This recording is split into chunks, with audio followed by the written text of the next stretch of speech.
Hello guys, welcome to the fiction series. Today we are gonna see, what if Naruto was the Demon Queen's ghoul and got Harem? Part 1. Huge shout out to 3-Headed Dragon for this story. If you want more awesome fanfiction like this, don't forget to hit that subscribe button. So without wasting any time, let's get into the video. A loud steady beep echoed throughout the mostly empty hospital room in the village of Konoha. The only people in the room were the third Hokage Hiruzen Sarutobi, and the other person in the room was the body of a young boy that looked about 5 years old but was actually 8. His once blonde hair was dyed crimson with blood, his once slightly tanned skin was now pale and littered with bruises, cuts, and burns, his once bright blue eyes filled with life were now dull and lifeless, he had 3 whisker-like marks on his cheeks, and 3 holes in his stomach. He wore barely anything as his clothes were torn to rags and soaked in his blood. This boy was Naruto Uzumaki, the recently killed Jinchuriki of the Nine-Tailed Fox. Hiruzen could only look at the body in guilt, as he blamed himself for what had happened to Naruto. He was the one that told the entire village of Naruto's burden the night he was born. He was the one that expected people who just lost a great deal of loved ones to understand that a child couldn't be the cause of their pain. And he was the one that thought that a few simple laws would be enough to let Naruto try to live a normal life. Hiruzen was also beating himself up for the fact that now he could never tell Naruto the truth. Naruto had asked him plenty of times why people hated him and who his parents were, and he had lied to Naruto every time on both subjects, telling him that he didn't know who Naruto's parents were and that Naruto should forgive the villagers for they just needed time. Hiruzen knew damn well that any normal person wouldn't have put up with half of the shit that Naruto did. Knowing this hurt Hiruzen's heart more since he knew that Naruto only put up with so much because of him. Just then the door to the room opened, and in walked Ayame Michiraka. Ayame was a 13-year-old young woman with fair skin, long dark brown hair, and large black eyes that were currently bloodshot.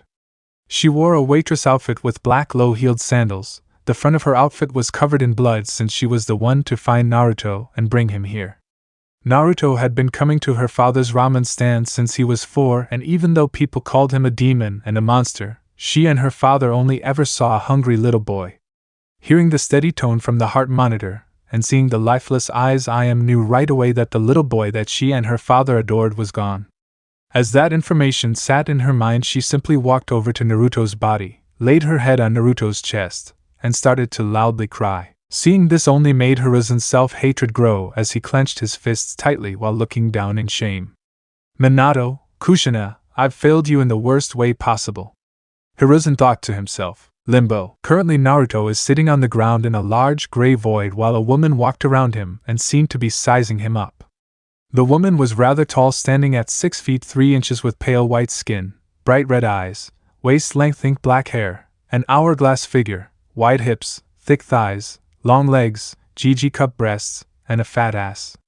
For clothes she wore a tight black kimono dress with a deep neckline showing a lot of cleavage, a long slit up the right side showing her leg, red runes decorating the back and sleeves, and on her feet were black high heels. So you are my sister's chosen, the child meant to either bring peace or destruction, and yet here you are, killed by the very beings she favors so much, and you're so young at that, said the woman as she stopped in front of Naruto.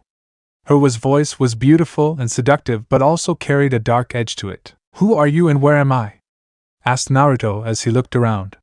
The fact that the woman said he was dead didn't really bother him, as he had come to accept that the villagers would kill him sooner or later. Sure, he was sad to leave his friend Ayame and that nice cat Master Nbu behind, but what could he do as death has finally claimed him? I am Yami, goddess of darkness and the ruler of hell.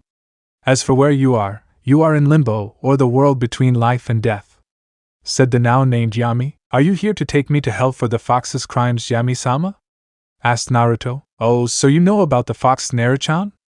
And don't call me Sama, as I hate formalities, said Yami. Very well, and yes, I know about the fox. It's hard not to figure it out with everyone calling me fox brat, demon fox, or fox scum, said Naruto in a neutral voice. True enough, now on to business. You see, Naru-chan, while you may be dead now, you won't stay dead. Like I said before, you are my sister's chosen, and therefore she won't allow you to die just yet. In truth, you've died a couple times before, but Kami-chan always had Shinigami-kun bring you back. The reason that isn't happening now is because I got to you first this time, so we could maybe make a deal, said Yami. What kind of deal? Asked Naruto while being a little upset that Kami is playing with his life. Yami smirked at him, showing she had sharp fawn-like teeth. Well, you see, I want you to become my chosen. I'll bring you back to life, but the catch is you'll really be a demon. Though will it really be so bad since everyone already sees you as a demon? Also, I'll give you the powers of a race long since gone known as the Ghouls, which happens to be my favorite race. The catch with this power is that you'll never be able to eat human food again, and will only be able to live off human flesh, and you may slightly go insane," said Yami. Naruto sat there thinking about this offer he was getting from Yami. She was right that everyone already saw him as a demon and a monster, so why not give them what they want? Though he was also wondering what she got out of this. "What do you get out of this? You must want something," asked Naruto. "Oh, he's smarter than he allows others to see." Yami thought to herself. "Like I said, the Ghouls were my favorite race. I want you to bring them back to the world, and I'll allow you to do that by giving you the ability to turn others into Ghouls and taking multiple wives," said Yami. "And how do you expect me to take multiple wives when I'm a demon that eats people?" asked Naruto, as turning people into Ghouls was easy, getting people to love him was much, much harder. "There are plenty of people in your world that are demons and monsters without my help, so it shouldn't be too hard for you to find love. Now, do we have a deal?" asked Yami as she held her hand out to Naruto. Naruto looked at her hand for a few moments before he reached out and shook her hand. "Oh, and I'll be changing your appearance a little and dumping a lot of information into your head, so don't be surprised if you wake up with a headache," said Yami before Naruto disappeared. "Good luck, Naruchan. I can't wait to see how the world reacts to your power, my little centipede," Yami said to herself. Just then 2 other beings appeared behind Yami. "So we are really going to be brought back to life in order to help that boy?" asked the first figure. "Yes, you two will help him bring the Ghouls back to this world along with whoever he chooses," said Yami. "I don't mind, as he was rather cute. Plus I'm sure he'll be quite strong and handsome as he grows up," said the second figure. Living world. Ayam was still crying over Naruto's body when it suddenly started to thrash around violently. Ayam jumped back in fear at what was happening, and Hiruzen stood up in fear that the QB was trying to escape. Soon, though, they both saw the color return to Naruto's skin. His hair went from blonde to crimson red, his wounds steamed as they healed themselves closed, and his body began to grow until he was a little above average for an 8-year-old. Once the process was done, Naruto stopped thrashing and settled down with the heart monitor giving off regular beeps showing that there was now a heartbeat. "Ho Kage-sama, what just happened?" asked Ayam, too afraid to actually believe that Naruto was alive again. "I honestly don't know, child, but I intend to find out," said Hiruzen. "I can provide you with answers," said Naruto as he sat up with his eyes still closed. As he slowly opened his eyes, Hiruzen and Ayam noticed that they had changed as well, since they were dark purple now with slit pupils. "Ayam-chan, go get your dad, as I only want to explain this once tonight, since I have a major headache," said Naruto. With that, Ayam went to go get her dad from the waiting room, since they had closed down the stand when Ayam found Naruto. Once they both came back, Naruto began to explain everything to them, from being a Jinchuriki, dying, and now being a half-demon and half-ghoul, along with still being a Jinchuriki. At the end of the explanation, Ayam and her father were shocked at all the information that was dumped on them, while Hiruzen looked grim. "Naruto, why would you accept such a deal if you were going to be brought back anyway?" asked Hiruzen. "Because I had no reason not to accept. If I had allowed myself to be brought back by Shinigami-sama, I would have been brought back weak, and just ended up dead again the next time the villagers attacked me.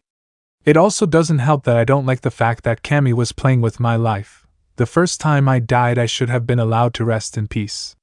Now, though, not only can Kami no longer play with my life, but I also have the power to defend myself, and the village gets the demon they always wanted," said Naruto while looking at his hands. While he may look normal, Naruto could feel the power that lay just beneath his skin, just waiting to be unleashed. His skin felt tougher, his muscles felt stronger, he could see things much clearer. His sense of smell was off the charts, and he could even hear Ayam's, Hiruzen's, and Tuchi's heartbeats. Then he felt it, a dull ache in his stomach that was gradually getting worse, so this was the hunger that Yami was talking about. It wasn't as bad as he was expecting, but that could be because he had gone hungry plenty of times before. Suddenly Naruto felt arms wrap around him and looked up only to find Ayam hugging him. He took in her scent, and it made him hungrier, but he simply ignored it in order to enjoy the warmth he felt coming from her. I don't care about any of that, Naruto-kun. I'm just happy you're alive again. I don't care what you eat or what you are, you're still just Naruto-kun to me," said Im as her body started to shake and Naruto felt his shoulder become wet. Naruto frowned at this as he didn't want Im crying over him. Hiruzen could only give a small smile at this. Sure, this would take some getting used to, but at least Naruto was back and his personality hadn't changed too much.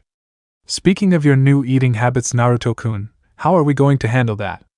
asked Hiruzen. "I'm sure there are plenty of people in prison that are going to be sentenced to death, so why don't I just eat them?"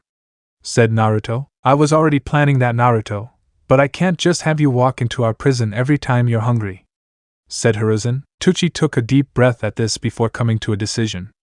"If you send me the bodies of dead inmates, I'll prepare them so that they at least appear like human food," said Tucci. "Are you sure about that, Tucci-san? Doing that kind of work can be very taxing on the human mind?" asked Hiruzen. "I'm sure, Hokage-sama," said Tucci. "Wait a minute, I can ask you to do that for me, Tucci. You already don't have as much business as you should simply because you serve me. If you start serving human flesh, you won't have a business at all, plus I don't want you and Im-chan to deal with the stress of preparing my meals," said Naruto. "Nonsense, Naruto. I want to do this as it helps you. You may be a demon and a ghoul now, but you weren't before and only chose to become this because of the humans that pushed you this far. It makes me ashamed to call myself human, so in order to make up for what my race has done to you, the least I can do is make you something to eat," said Tucci. Naruto, seeing that he couldn't talk Tucci out of this, just nodded, but as soon as Tucci and Im appeared to be losing that spark of life he constantly saw in them, he would make them stop. "Now there's the issue of explaining your new abilities to the council, and don't worry about Im and Tucci's business, Naruto, as I'll be funding them," said Hiruzen. "Tell them it's a bloodline since my abilities will be passed down to my children, or tell them the truth, that I have become an actual demon now. I really don't care what you do and I'll go along with whatever you tell them," said Naruto before his stomach roared loudly. "Let's get you something to eat before we discuss anything else," said Hiruzen. 8 years later, Hiruzen sat behind his desk looking at the young man in front of him. The young man stood at 5 feet 10 inches with lightly tanned skin, a lean but muscular frame, and shoulder-length spiky crimson-red hair. For clothes he wore black combat boots, black cargo pants with the image of a red centipede wrapped around the right leg and held up by a silver belt that looked like a centipede, a dark red sleeveless muscle shirt with the image of a snarling hyena on the front, and a white skull with a black centipede going in and out of the mouth and eye sockets on the back, black fingerless gloves. And his face was covered by a white mask with red markings designed to look like a centipede. His right forearm has the image of a centipede wrapped around it, while his left forearm has the image of a hyena head. He also had the standard ANBU tattoo on his upper right arm. This young man is ANBU Captain Centipede, currently Hiruzen's youngest and best ANBU operative. "Take off the mask, Naruto, we have some things to discuss," said Hiruzen. The now known Naruto took off his mask, showing that his smirking face had become more angular over the years as he placed the mask on his left hip. Hiruzen had signed Naruto up for ANBU almost a day after everything had changed, as he knew with Naruto's new abilities and eating habits that he would need the best training possible. What he didn't expect was for Naruto to take to ANBU life like a fish to water, mostly the assassination and interrogation missions. Naruto worked hard and quickly became a captain at age 12, with every mission he's taken being successfully completed. He mostly worked with ANBU Cat and ANBU Snake before they were later joined by ANBU Shark. While being one of the best, Naruto was also one of the most feared due to the fact that he usually made his targets suffer before finally killing them, and he became twice as brutal if you pissed him off. Once, while he was leading a mission, a simple extermination mission to take out a camp full of missing Nin, a member of his team kept questioning his plans, leadership skills, and his orders. Needless to say, Naruto was pissed. He forced the whole team to watch as he savagely beat the questioning ANBU down, and then threatened to eat him if he dared to do so again.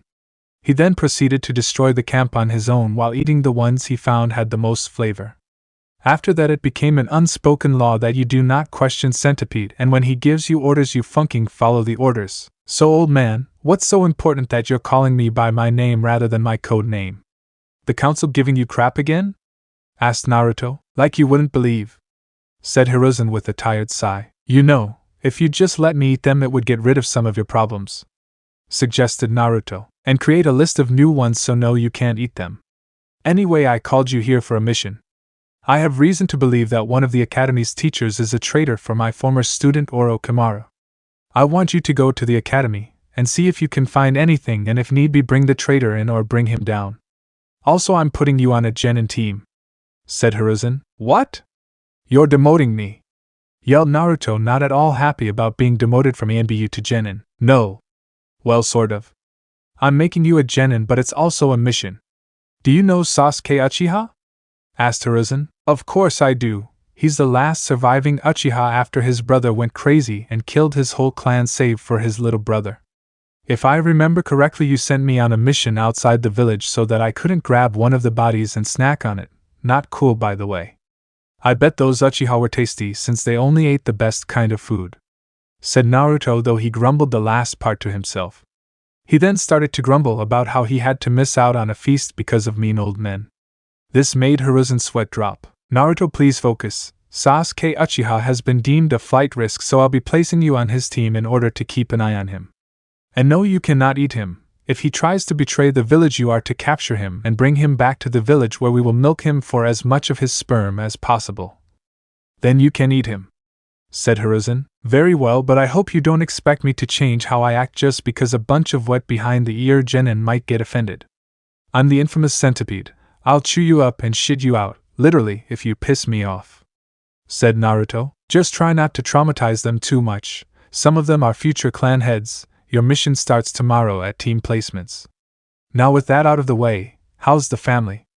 asked Hiruzen. At this question, Naruto actually gained a true smile on his face rather than his usual sadistic smirk. At only 16 years old, Naruto had a wife, 2 girlfriends, and a child. Now, while most would believe that Naruto was too young with too dangerous of a job to handle all of that, but he actually did a pretty good job of keeping his family happy. It helped that since he always finished his missions quickly, he could be home for them. Plus, demon chakra enforced shadow clones were very helpful. "They're fine. I make sure they're happy and taken care of. In fact, you should come visit sometime. My little one likes it when you visit," said Naruto. "She tried to eat my finger the last time I visited," said Hiruzen with a deadpan. "She's a baby, don't complain," said Naruto. Later that day, Naruto is currently walking down the street in the red light district toward his home. He had long since moved out of his old apartment into a rather nice house. As he walked down the street, the people didn't glare or insult him. Some said hi, and others waved. This was mostly because Naruto pretty much owned the entire red light district. He had eaten all of the major gangs and drug dealers, and everyone pretty much knew that if you caused trouble in the red light, then Naruto would sink his teeth into you. After a couple of minutes, he arrived at his house, a nice single story with 5 bedrooms, 2.5 bathrooms, a large kitchen that was open to the living room, and a pool in the large backyard. Opening the front door, Naruto took off his boots and walked further into the house until he came into the living room and smiled upon seeing his wife and child. Michiraku Uzumaki was sitting on the couch playing with her daughter with a large smile on her face.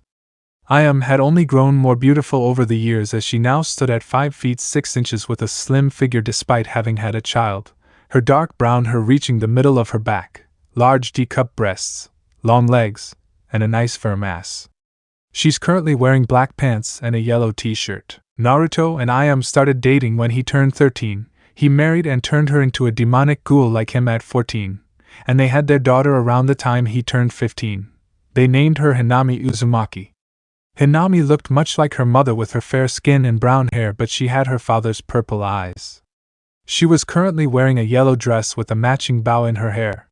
While Itachi wasn't too happy that his daughter got married and then had a baby while still very young, once he saw how happy she was with Naruto, he quickly got over it. "Hey, Hinami-chan, I'm home," said Naruto. Upon hearing Naruto's voice, and Hinami turned to look at him. "Papa!" squealed Hinami as she raised her hands to her father with a large smile on her face. Simply smiled lovingly at her husband as she held the physical manifestation of their love.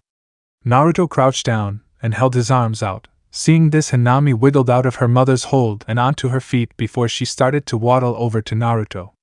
Naruto smiled as his daughter walked to him in a way that showed she was still getting used to walking. He scooped her up in his arms when she made it to him and started kissing her cheeks, which caused her to giggle. "Welcome home, honey," said as she kissed him on the lips. Just then another woman came out of one of the back rooms. She was rather short, standing at just 5 feet 2 inches with fair skin, black eyes, long crimson red hair that was down her back and done in a way that made it look like horns, a nice bubble butt, and perky D-cup breasts.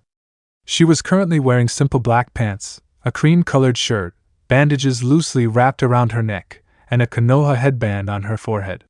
This woman is Amiri Ringo, newest member of Konoha as ANBU's Shark, and Naruto's girlfriend. Naruto had found Amiri while out of the village on a mission when he was 14. She was heavily injured after being betrayed by her apprentice and having her Kiba blades stolen. Naruto thought about simply eating her at first but had to admit to himself that he thought she was beautiful, so he patched her up as much as he could before taking her back to the village for them to finish up. Once he got her back to the village and checked out by professionals, they told him she had some kind of disease that was killing her, and they couldn't even begin to think of a way to cure it.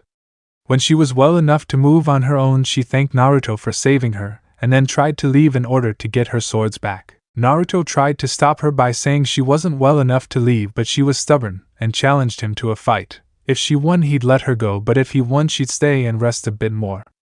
The fight between them was intense, and really made Naruto work. In the end he won, but was impressed with how good she was even with a deadly disease and not being fully healed.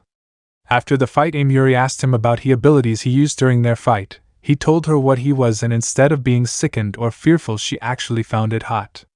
Over the time she spent recovering in Konoha, she and Naruto grew close. He had even convinced her to join Konoha, but only on the condition that they let her go back and finish the rebellion in Kiri. Hiruzen had agreed to this, but she had to stay with Naruto. Amiri was perfectly fine with that, as she found Naruto's sadistic side very sexy. Amiri was actually the one to ask him on a date. He explained that he was going to have more than one woman in his life, and he was surprised to find out that she really didn't care about that. During their dating period, her disease caught up with her, and she was on the verge of death. It was then that Naruto told her that he could turn others into demonic ghouls like him. She quickly demanded that he turn her, because if she was going to die, then she wanted to die in battle, not because of some shitty disease. After being turned, Naruto helped her train in her new abilities. At the end of their training, Amiri was, if even possible, even more dangerous than she was before. She had even helped him take over the red light as training to control her hunger. She also liked it when her prey ran from her. "Hey Nakun, how your meeting with the old fart go?" asked Amiri. "Fine. He gave me a mission that involves me becoming a genin, so I'm not too happy about that," said Naruto, while Amiri snickered at him. "What are you doing here anyway? I thought you'd still be in Kiri helping out with the rebellion." "Not that I'm not happy to see you," asked Naruto. "I actually came back for some backup and was going to ask you and Anko to come with me, but with your new mission and all, I guess I'll just ask Anko. Plus, the leader of the rebellion sent me back to rest a bit due to all my hard work and the fact that some of her soldiers were getting sick of watching me eat," said Amiri. Anko Mitarashi was Naruto's second girlfriend and the only other person he had turned into a demonic ghoul besides Im and Amiri. More on her later. "Well, I'm sure you'll find Anko-chan at the TNI building torturing some poor bastard. You know how much she loves her job," said Naruto. "I'm resting right now, but I'm sure I can ask her when she comes home tonight. Until then, I'll spend time with my man, my sister, and my cute little niece," said Amiri as she kissed Naruto's cheek. Even though she wasn't married to Naruto, she still considered Anko and Im her sisters and little Hanami her niece. With that, the night went on with Naruto spending time with his family. Later, Anko would come home and join in their fun. After having fun and then eating dinner, it was time for bed. Later that night, knock, knock, the sound of someone knocking on his door awoke Naruto from his sleep, and he was already annoyed. For one, whoever was knocking on the door awoke him from a great dream, and two, the sound could have woken Hinami. It was almost impossible to get her to go back to sleep once she woke up. Knock, knock, knock. The sound of knocking continued, and Naruto found himself with a problem. He needed to answer the door, but his ladies had him pinned down. Im was sleeping on his right, Amiri was on his left, and Anko was on top of him. Hanami was in her crib next to the bed. Naruto carefully got his arms out of Im's and Amiri's grip before slowly moving Anko off of him, then stood up, showing that he only wore a pair of black pajama pants. He then looked down at his girls. Im wore a simple white nightgown, Amiri only wore of dark blue lace panties, and Anko was completely naked. He would have stood there and enjoyed the sight them like this a bit longer, but he didn't want the knocking to wake Hinami. Walking to and opening the door, Naruto found a female cat masked A&B waiting for him. Cat, what the hell? You have a key to my place, so why didn't you just come in and wake me up? You could have woken Hanami? Asked Naruto. The last time I did that I walked in on you and Anko being intimate. I'm not doing that again. Anyway, Captain, Hokage-sama sent me to tell you that your mission has been moved up. The traitor has made his move and has stolen the forbidden scroll of seals. Said Cat. Are you funking kidding me? I'm out of A&BU for barely a day and you lot let something like that get stolen. Once I get the scroll back, I'm quadrupling training for everyone. Said Naruto while Cat paled behind her mask. Naruto's training was brutal and everyone in A&BU knew he designed it just to hear their screams of pain. Captain, it was Pig, Boar, and Badger that were on duty to guard the scroll. Said Cat, trying to avoid having her training quadrupled. Fine. Only those three will have their training increased. Give me a minute to get dressed and then I'll join the hunt. You go ahead and start looking for the bastard. Ordered Naruto. Yes, Captain. Said Cat before she jumped off to carry out her orders. She was glad her mask kept him from seeing the light blush she was now sporting, as she secretly liked it when the young captain gave her orders. Naruto went back into the house and got dressed in his usual gear, with the only difference being the mask he wore. This mask was made of metal, only covered the lower half of his face, and was designed to look like a grinning hyena with centipede pincers. It didn't take long for Naruto to find the scent of someone headed outside the village, so he quickly followed it so that he could get this over with and get back to bed. In the forest, a man of average height with fair skin, shoulder-length white hair, and black eyes, wearing Konoha's standard Chunin attire with his Konoha headband worn like a bandana, was currently running through the forest trying to leave the village. This man is Mizuki, former Chunin instructor, and on his back are two large shuriken and the forbidden scroll of seals. Mizuki would have continued going if he wasn't stopped by a voice. Mizuki, stop! Yelled the voice belonging to Irika Yumino. Irika was an average-sized man with brown skin, black eyes, dark brown hair done in a fanned-out ponytail, and a scar going across his nose. He wore the standard Chunin uniform. Why are you stealing the scroll, Mizuki? Asked Irika. That's a stupid question, Irika. I'm stealing the scroll for power, of course. For years now the Hokage and the Shinobi Council have denied me my rightfully earned advancement in rank. But now that I have the scroll, I don't need them, as I'll be unstoppable.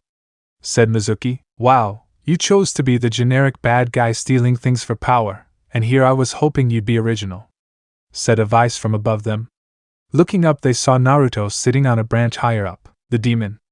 Sneered Mizuki, as no one had eyes like Naruto, dark purple, slit pupils, and a spark of insanity. That's me, though if you're going to call me outside my name, I prefer Centipede.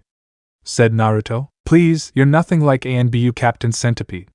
You're just using his name to increase people's fear of you.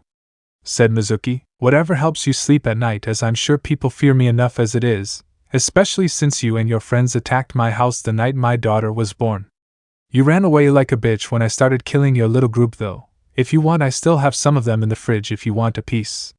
Said Naruto with a wicked smirk on his face under his mask. Irika paled at hearing this. He, like pretty much everyone in the village, knew that Naruto had a child with someone, and he also knew that Mizuki had gathered some civilians and ninja in order to kill the child, Naruto, and the woman that birthed the child. Apparently that had failed, and Naruto was still eating the people from the attack. Naruto never hid the fact that he was a cannibal, and from what Irika knew from the Hokage, Naruto had unlocked a bloodline that gave him incredible power, but at the cost of becoming a cannibal. You, that abomination, and whatever whore birthed it all deserve to die. You're just monsters that shouldn't be in this world. Said Mizuki with a sneer. What you mean is we're not the right type of monsters. Said Naruto. What? Asked Irika. Oh, come on, Irika, look at this man. He's betraying the village he grew up in and the people that trusted him for power, and because he thinks his skills weren't recognized. Yet I, who have been nothing but hated for my entire life by the majority of the village, haven't betrayed anyone. If you look at it a certain way, then we're both monsters. The difference is I'm what you made me into, and you are what you've chosen to be. Said Naruto. You know I plan to just take the scroll and leave, but I think I'll do the village one last favor and kill you. Said Mizuki, but before he could move to attack in any way at all, Naruto appeared in front of him and buried his fist into Mizuki's stomach. Sorry about the pain. Normally I would have killed you, but I'm not in the mood and I want to hurry and get back home. said Naruto as Mizuki dropped to the ground. He then flared his chakra in a way that would signal the ANBU. Alright, ANBU will meet here in a moment, so I'll leave you to explain everything, Mr. Irika. Bye-bye, said Naruto as he jumped off. The next day, Irika stood in front of his class and he was nervous as hell. After returning the Forbidden Scroll of Seals to the Hokage, Irika was informed that Naruto would be joining the graduating class. When Irika tried to protest, saying that it was unfair to allow Naruto to graduate since he never attended the academy, but Hiruzen countered by explaining that Naruto wasn't in the academy because he was in ANBU, and at that point Irika remembered seeing the ANBU tattoo on Naruto's arm. Irika had already announced all of the teams except for Team 7 because Naruto wasn't in class yet. Then the door opened and Naruto walked in like he owned the place, the only thing different about his outfit from last night being that he had a Konoha headband acting as a belt. The kids paled when they saw Naruto. While their parents didn't tell them about the nine tails being sealed in him, they did tell the kids that he had a bloodline that caused him to eat people. Now they were afraid that he was here to eat them. Naruto, you're late. You were supposed to be here an hour ago, said Irika. Sorry, I had some personal things to take care of, said Naruto, and it was true, as this morning he walked Yuri and Anko to the front gate and wished them luck in the war. After that he walked Ayam and Hinami to the ramen stand before making his way to the academy. Very well, take a seat, said Irika.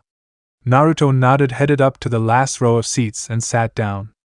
Anyway, since we have a shortage of students this year, Naruto will be filling in the last empty slot. With that, Team 7 will be Sasuke Uchiha, Sakura Haruno, and Naruto Uzumaki, with your sensei being Kakashi Hatake, said Irika. He suddenly noticed that Naruto's ANBU tattoo was gone. Irika-sensei, how can Naruto graduate with us if he didn't attend the academy? Asked Sakura. Sakura was actually the most neutral to Naruto, as her father would always tell her that he was a monster while her mother would say he was misunderstood. Because of this, Sakura had decided to form her own opinion on him if she ever met him. I trained outside of the academy. Hokage-sama acknowledges my strength, and since there was an open spot on teams this year, he decided to place me with this group, said Naruto, with Irika confirming what he said. Naruto also glanced at Sakura's figure. She wasn't as busted as his wife and girlfriend's, but she did have a fat ass and nice legs. Her forehead was larger than average, but he found it strangely charming, and he liked her bright emerald eyes and long flowing pink hair. Naruto blocked out Irika's long-ass speech in order to take in his teammates, and he was not impressed. Sakura was cute, but he could tell she was a fangirl since she was very skinny with very little muscle tone, and she wouldn't stop swooning at the Uchiha. Sasuke was exactly what he expected, a brooder. Just looking at the two, Naruto knew that if he didn't do something that they would make his job a lot harder. Time passed and Naruto watched as the sensei after sensei came and picked up their assigned team until only him and his team were left. So the rumors are true, he really is late to everything. Damn it, this is time I could have spent with Ayam-chan and Hinami-chan, Naruto thought to himself. Naruto had heard about Kakashi Hatake a lot during his time in ANBU but had never worked with him. He just hoped that Kakashi made his job easier rather than harder. Damn it, where is sensei? Yelled Sakura in frustration. Hee, I'd get comfortable if I were you, Sakura, as our sensei is known for being late to everything, said Naruto with a light chuckle. She was cute when she was angry. And how do you know that? Asked Sasuke. I live in the red light district. You keep your ears open there, and you'll hear some interesting things, said Naruto. Why do you wear that mask? Asked Sakura. As of right now, she couldn't see the raving monster that would kill her at a moment's notice like her father said. She decided to get to know him better in order to figure him out. The village already sees me as a monster. I figure I'd give them something other than the face of an innocent young man to look at, said Naruto. Is it true what they say? Asked Sakura. Yes, it's true. Due to my bloodline I gain incredible power, but I can't ever eat human food again. I can still drink water and coffee for some reason though, said Naruto. The incredible power part got Sasuke's attention. Are you a demon? Asked Sakura, deciding to get straight to the point. You know, I'm starting to really like you. You're not afraid to speak your mind and I find that sexy, said Naruto, causing Sakura to blush deeply at that. To answer your question, yes, I am a demon, just not the one people think I am, said Naruto. What did you mean by incredible power?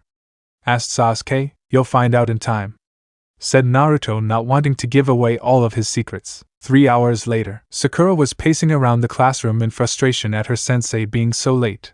Sasuke was still brooding in his seat, and Naruto looked to have fallen asleep with his hands behind his head and his feet up.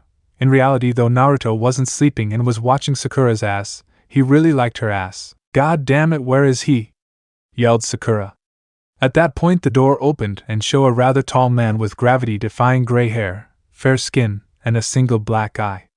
He wore the standard Jonin outfit, a dark blue mask that covered the lower half of his face, and he wore his headband in a way that covered his left eye. "This man is Kakashi Hatake, sensei of Team 7. Team 7? Asked Kakashi, knowing full well that this was his team. "My first impression of you is that I hate you all. Meet me up on the roof in 5 minutes," said Kakashi before he disappeared in a puff of smoke. Naruto got up and went out the door with Sasuke right behind him and Sakura bringing up the rear. Once they made it to the roof, they sat down in front of Kakashi with Sakura in the middle, Sasuke to her right, and Naruto to her left. "Alright, let's start off with introductions," said Kakashi. "Why don't you go first, sensei, to show us how it's done?" said Sakura. "Alright, but pay attention. My name is Kakashi Hatake. My likes. My dislikes.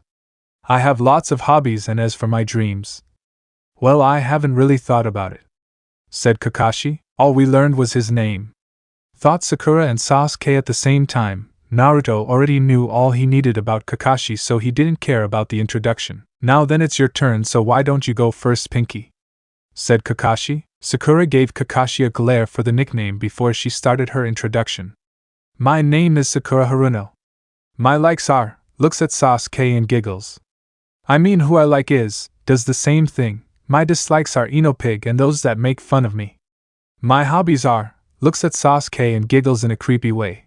"And my dream for the future is," looks at Sasuke and squeals loudly. Everyone looked at Sakura strangely for that introduction, and Sasuke even scooted away a bit. "Oh, that's just great, a fangirl," thought Kakashi. Note to self, never be alone with her.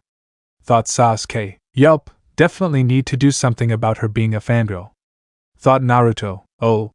"'Kay, moving on, you're up, princess," said Kakashi. Sasuke simply grunted at the nickname before giving his introduction. "My name is Sasuke Uchiha. I don't really like anything. I hate a lot of things, and I don't have any hobbies. I don't have a dream but an ambition. I'm going to kill a certain someone and restore my clan," said Sasuke. "I see Hokage-sama was right to worry about him, though I should be able to help him," thought Kakashi. "Sasuke-kun is so cool," thought Sakura. "Yeah, I'm going to have to take him down sooner or later. I don't think I'll eat him though, as the last emo I ate didn't taste too good," thought Naruto. "Alright, and last but not least, you're up, Red," said Kakashi. Naruto, not caring about the nickname, simply shrugged and started his introduction. "My name is Naruto Uzumaki. I like spending time with my family, training, centipedes, hyenas, and pretty girls. My dislikes are those that try to harm my family to get to me, those that try to control me, rapists, and those that can't tell the difference between a fox and a centipede. My hobbies include training and taking care of my family. My dream for the future is to simply find more women that can love me for me and rebuild my clan," said Naruto. "Wait, you have a clan?" asked Sasuke. "What do you mean, find more women?" asked Sakura while thinking he's a pervert. "Wow, I'm actually surprised you two don't know. Anyway, yes, I have a clan. I'm actually the last known Uzumaki, and since I'm from a clan and have a bloodline, I'm part of the CRA, which means I need to take multiple wives in order to rebuild my clan and spread my bloodline. I already have 1 wife, 2 girlfriends, and a child. Sasuke, you should read up on the CRA, since as soon as you awaken your bloodline you'll be put in it as well," said Naruto. "They can't do that," yelled Sasuke. He didn't want women and children weighing him down while he tried to kill his brother. They would simply be in the way. "They can and they will. You have a powerful bloodline, Sasuke, and Konoha is known for its love of bloodlines. I don't know why you're complaining, as you just said you wanted to restore your clan. You do know you need women to do that, right?" said Naruto. "I'll rebuild my clan when I'm good and ready," said Sasuke. "Yeah, you will, but you'll have to be at least married by the time you're 18, or the council will choose wives for you, and if you don't have at least 1 child by 20, the council will take your ninja license and force you to have children," said Naruto, happy that he was safe from any of that since he was married and already had a child. Sasuke seethed at this information and Sakura was too shocked to say anything. No matter what she did, she would have to share her Sasuke-kun. If she had known that from the beginning, then maybe she still would be friends with Ino since they both would get the boy they wanted. She was also shocked that Naruto already had a wife, 2 girlfriends, and a child. Sakura remembered her father saying that Naruto would grow up alone and unloved by anyone, but then one day he came home pissed and said something about demons having more than they deserved to have.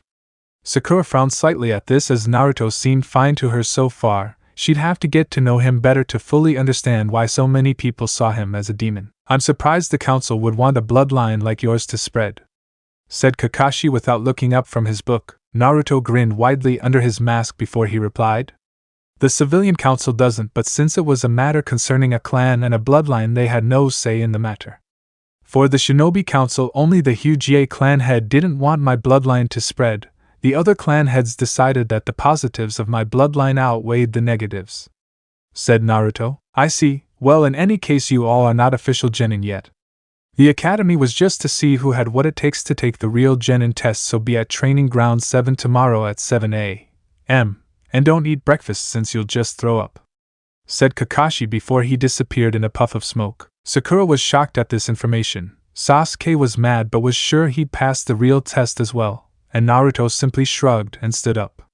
Well, I'm going to head home to spend time with my family.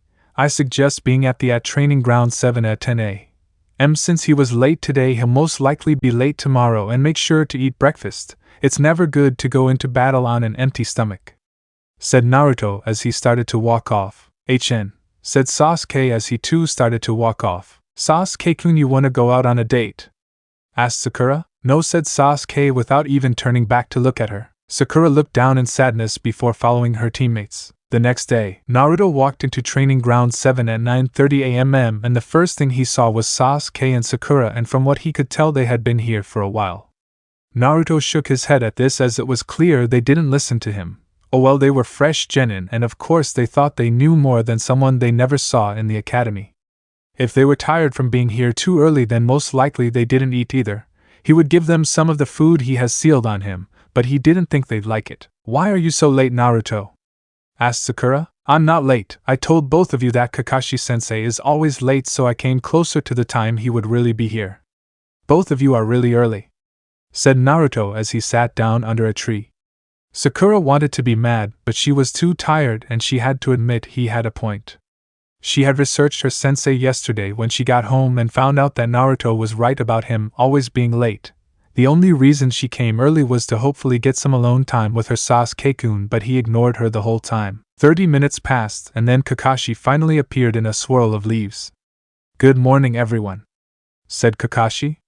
He was met with silence as Naruto was just relaxing. Sakura was too tired to say anything, and Sasuke was very annoyed. Well, the test is simply, all you have to do is get these bells from me before the timer goes off.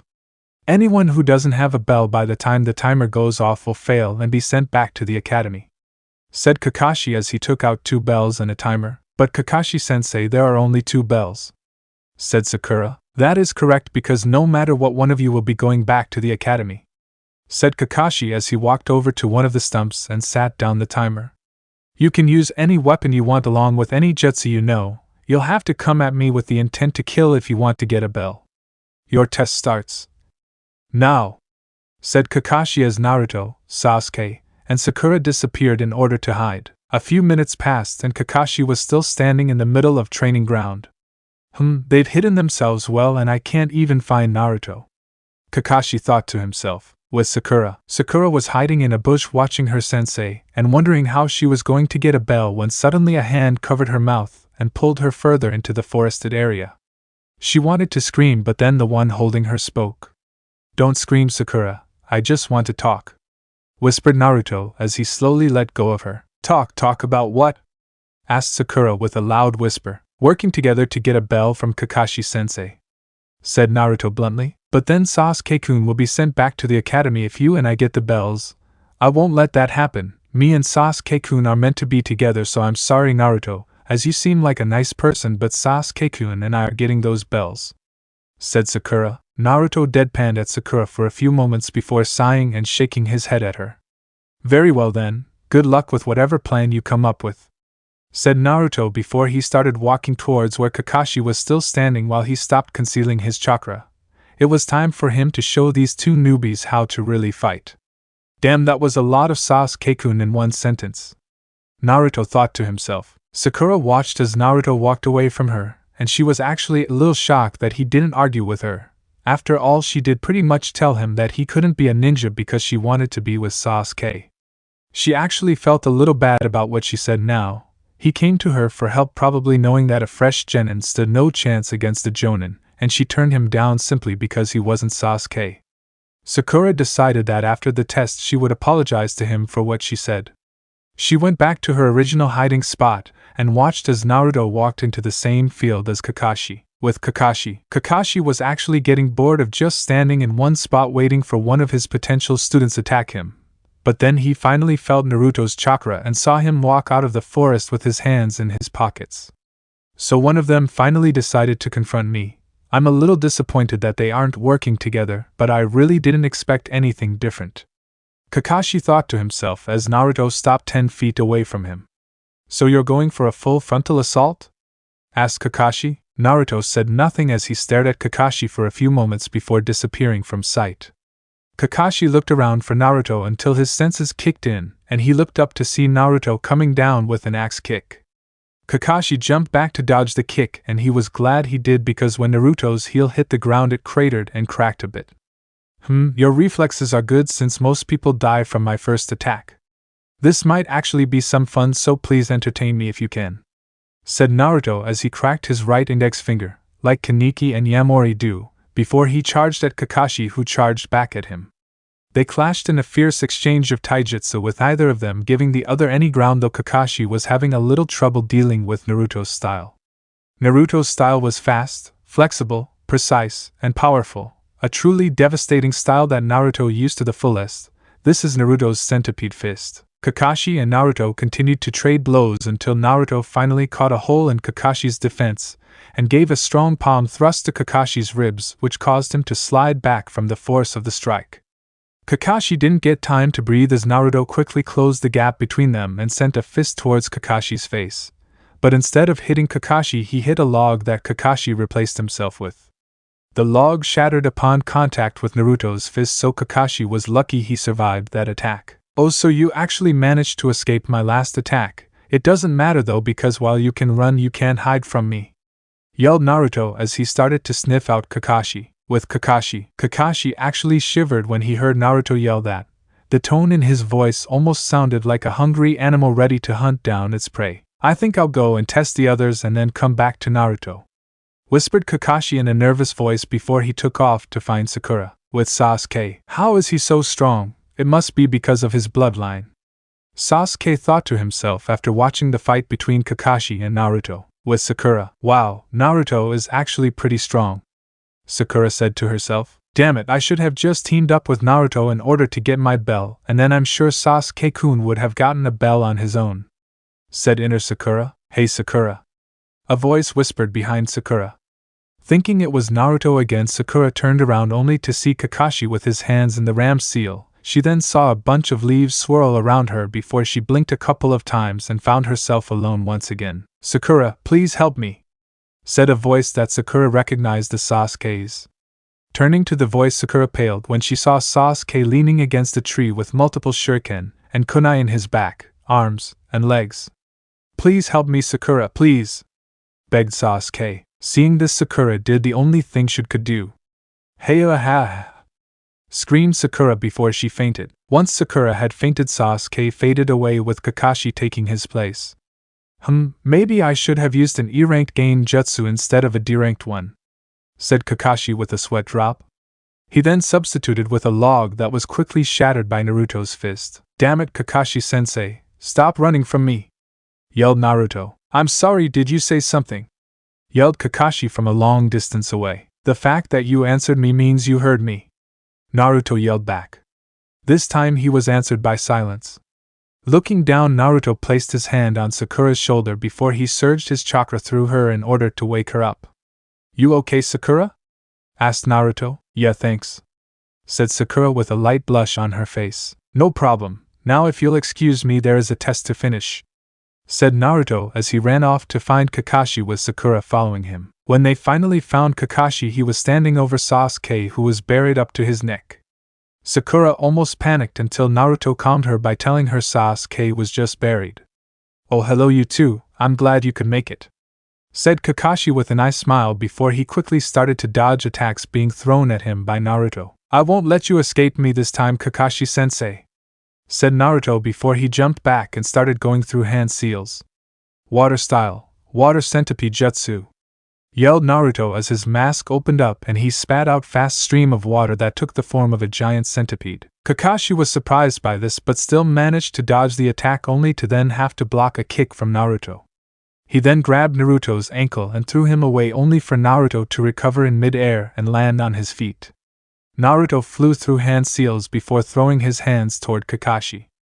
Lightning style, lightning centipede barrage jutsu, yelled Naruto as a bolt of lightning shot out of each of his fingers before taking the form of centipedes and charging at Kakashi.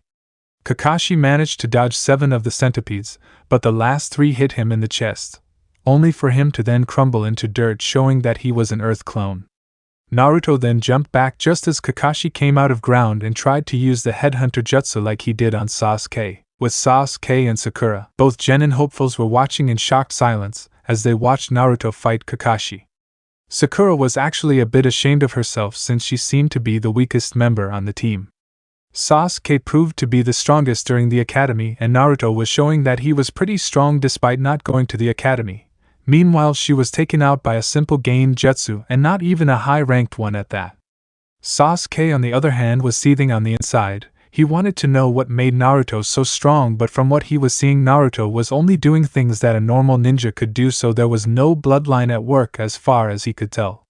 He needed this power, so he decided he would study Naruto's moves from afar and try to learn from them. With Naruto and Kakashi, Naruto had a bloodthirsty grin under his mask as he was really starting to enjoy this fight. Anyone in ANBU would tell you that when Naruto starts to enjoy a fight that it was not good for Naruto's opponent.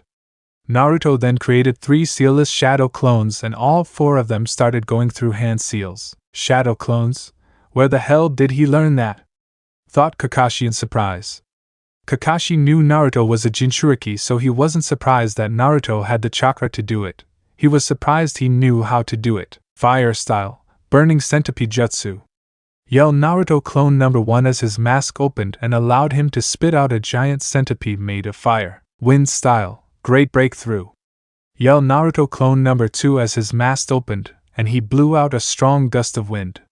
The 2 jutsus combined together and formed an even bigger and stronger centipede that rushed towards Kakashi. Fire and wind combination, infernal centipede jutsu, yelled clone 1 and 2 at the same time. Water style, hyena pack charge, yelled Naruto as his mask opened and he spit out a torrent of water that turned into 4 large hyenas. Lightning style, electromagnetic murder, yelled Naruto clone number 3 as wave of electricity came from his hands and supercharged the hyenas that then took off charging at Kakashi. Lightning and water combination, hydroelectric hyena frenzy, yelled Naruto and the clone at the same time. He can use 4 different elements. Kakashi yelled in shock as no genin should be able to do that. He quickly ran through hand seals and used earth style, mud wall in order to block the fire jutsu, and then he started to dodge the hyenas. After a while, Kakashi was finally able to take a breath as the jutsu had stopped chasing him. Those were some pretty dangerous jutsus, Naruto, said Kakashi as he was seriously thinking that he might need to lift up his headband. Thank you, but now that we're warmed up, let's get started for real, said Naruto as Kakashi noticed that Naruto's right eye had changed. The white of his eye turned black with red veins going across the eye and into the skin around his eye, and his iris turned blood red. Kakashi wasn't the only one to notice as Sasuke and Sakura noticed too. Is that the bloodline he was talking about? What does it do? Sasuke asked himself and thought. So that's his bloodline. It looks kind of scary yet beautiful at the same time. Sakura thought to herself. Naruto cracked his right index finger and was about to charge at Kakashi but was stopped by the sound of the timer going off. Naruto's eye returned to normal and he took a relaxed stance with his arms crossed over his chest. Oh, thank Kami, it's over, thought Kakashi in relief. Moments later, the three genin hopefuls were sitting in front of three wooden posts while Kakashi stood in front of them. Well, you guys did your best, but in the end you didn't manage to get the bells, said Kakashi. Are you sure about that? Asked Naruto as he held up the two bells, surprising everyone else. But when? Asked Kakashi. I got these during our first taijutsu exchange. We were moving so fast that you didn't notice me snatch the bells, said Naruto. Well, that's impressive. But now that you have both bells, what are you going to do with them? Asked Kakashi. That's simple. I'm going to give them to Sasuke and Sakura. They've been through the entire academy, while I simply showed up, so I feel they deserve to be ninja, said Naruto as he threw a bell to both Sakura and Sasuke. Sasuke had no problem taking the bell as he deserved to be a ninja more than anyone, but Sakura hesitated in taking her bell. In her head, she went over everything that had happened during the test. She was ashamed to say that she hadn't done anything at all, and while Naruto had never been in the academy, he did better than even Sasuke. I can't take this, Naruto. You and Sasuke actually did something to get the bells while I got knocked out by a Genjutsu. If anyone deserves to be ninjas, it's you and Sasuke, said Sakura, not noticing that she didn't add the kun suffix to Sasuke's name. Sasuke was just fine with Sakura giving up her bell, that way he wouldn't have to deal with a fangirl, and he'd have more time to learn Naruto's moves so that he could kill Itachi. Well, in that case you all pass, said Kakashi with an eye smile. This test was never about getting the bells but about teamwork. I'll admit that I was a bit worried you'd fail when Sakura refused to work with Naruto and Sasuke refused to work with anyone at all, but it seems you pulled it off in the end, said Kakashi. Hearing that her refusing to work with Naruto would have caused them to fail the test made Sakura feel worse about what she said to Naruto. She glanced over at Naruto and noticed how relaxed he was now. It was completely different from how he was during the test when he seemed ready to tear through their sensei just to get the bells. I want the three of you to remember this as I live by these words. Those who break the rules are trash, but those who abandon their friend and comrades are worse than trash. With that said, meet me here tomorrow at the same time for our first mission as Team 7, said Kakashi with a thumbs up. Sakura smiled and cheered at this. Sasuke smirked in arrogance, and you couldn't tell Naruto's reaction thanks to his mask. With that done, Kakashi disappeared in a puff of smoke. Sasuke started walking towards the Uchiha compound. Naruto started walking towards Ichiraku's ramen to see his family, and Sakura stood there in the middle while trying to decide whether to go and follow Sasuke or to go after Naruto. If either of you want to celebrate being a team, then follow me, said Naruto as he continued to walk. Sasuke paused at this for a moment before he turned and started to follow Naruto, as he decided that if he was around Naruto a little more he could learn the secret to Naruto's power. Sakura sighed in relief at this, as now she didn't have to pick, so she quickly followed after Sasuke and Naruto. Hokage Tower. Hiruzen, his three advisors, and the Jonin senseis for the teams that passed had just finished watching Team 7's test, and all except for Hiruzen and the hidden Yugao were shocked at the results. It was then Kakashi appeared in a puff of smoke while reading his book. Kakashi Hatake reporting that Team 7 has passed their test, Hokage-sama, said Kakashi without looking up from his book. Very good, Kakashi. Now tell me, what do you think of the team? Said Hiruzen. In all honesty, Hokage-sama, I fully expected this team to fail. From reading Sasuke's file to my brief exchange with him, it's clear that he has not only a superiority complex but an inferiority complex as well, so being on a team with someone stronger than him will not sit well with him. Sakura may be strong in theory and book smart, but she's weak in anything practical. She's just a fangirl for Sasuke as of right now. And if what I heard was correct, she rejected Naruto's help simply because he wasn't Sasuke. Finally, there's Naruto. He might be too much of a wild card. He's very strong for someone who I can only assume is self-trained. Then there's the fact that he's difficult to read. He was calm and relaxed before the test began, but when we started to fight he was like an aggressive beast ready to tear me apart, said Kakashi. Hokage-sama, are you sure it was wise to put that boy on a team? Asked Kurenai. She didn't like Naruto at all, since she didn't like what he did to her friend Anko, and she definitely didn't trust him to be a ninja. Hiruzen knew this. In fact, he knew that her and his own son Asuma thought the same about Naruto, and it greatly disappointed him, but he never did anything about them since they never actively harmed Naruto. Plus, Naruto could take care of himself. Yes, I'm sure, Kurenai. Though you and many others don't like or trust Naruto, I'll have you know that I would trust Naruto with my life before I even consider trusting it to anyone else in this room, said Hiruzen with nothing but conviction in his voice. So you trust that cannibalistic monster even more than me? That's low even for you, Dad, thought a pissed off Asuma. Sure, him and his dad didn't have the best relationship, but what he just said really struck a nerve with him. Now with that said, I think I'll call an end to this little meeting, said Hiruzen. Just a moment, Hiruzen. As you are the only one here with any insight into the Jinchuriki's mind, I feel we should continue watching the boy to be sure he is loyal to the village, said Danzo. In truth, Danzo just wanted more information on Naruto because he saw Naruto as a very valuable weapon. He had even sent multiple groups of his Root A and BU in order to either capture Naruto or his family, but each group never came back. First it's Hokage-sama to you, and the next time anyone in this room forgets that, I'll have you executed on the spot. Second, he has a name, so I suggest you use it. And third, I know that Naruto-kun is at least loyal to me because if I asked him to kill any of you, he'd do it while probably laughing about it. He's actually offered to kill you 3 plenty of times, but I told him that the paperwork I would have to deal with because of it wasn't worth it. It's becoming worth it more and more every day, said Hiruzen while directing the last part at his advisors. Hamura and Kohara paled at this while Danzo didn't show any emotion at all. Though on the inside he really didn't like that he was secretly threatened by Hiruzen, and without knowing the full capabilities of the Jinchuriki he didn't know how to counter him. He'd just have to hope his arm and the Sharingans he had would be enough. What will happen when you step down from being Hokage again or you die? Asked Asuma. If I step down then everything will be fine. But if I die then I hope that the council picks the right person to become Hokage, said Hiruzen, as he knew exactly what would happen if they made, say, Danzo Hokage. What would happen, Hokage-sama?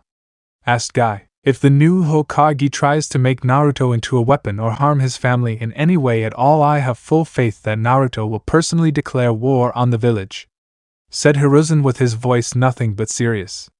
This made everyone in the room widen their eyes in shock, even Danzo. Why would you put someone like that on a team?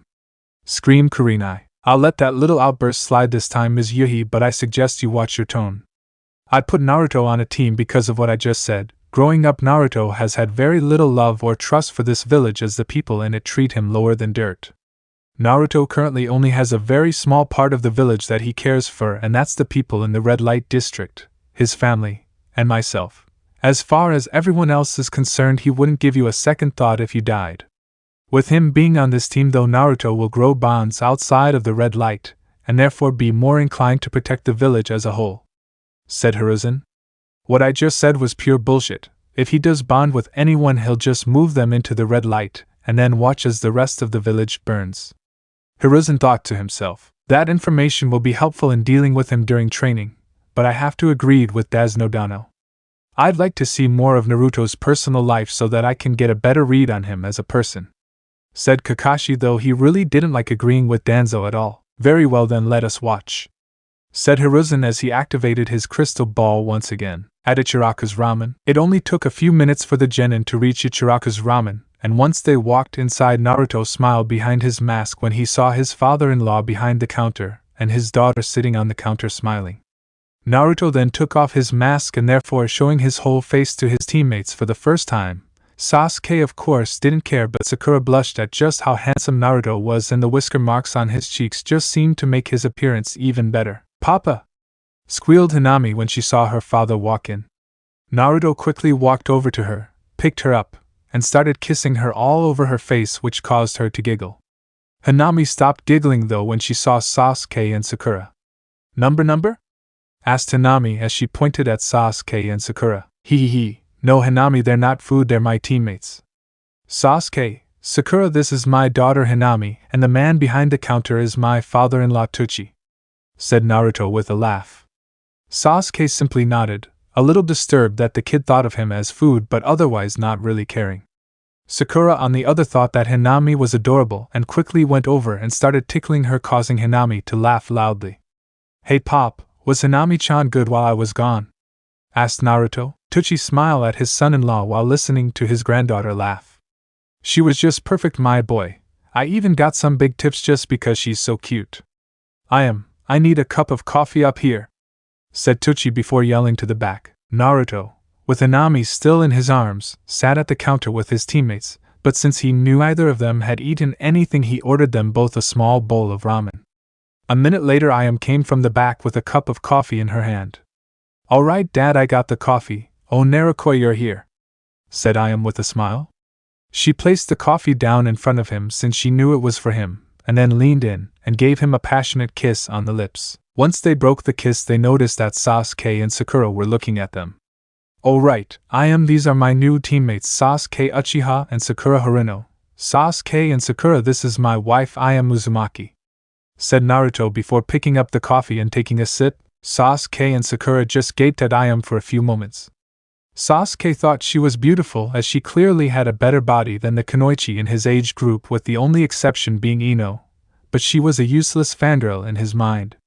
To Sasuke, Ayam was beautiful, but since she was a civilian and therefore weak, she wouldn't be able to give him strong children after he had killed Itachi. Sakura, though, was jealous of Ayam's figure and her breasts. Sakura really wanted to know what Ayam did in order to get a figure like that. "Ayam-san, I just have to know, how did you get your figure when you've already had a kid?"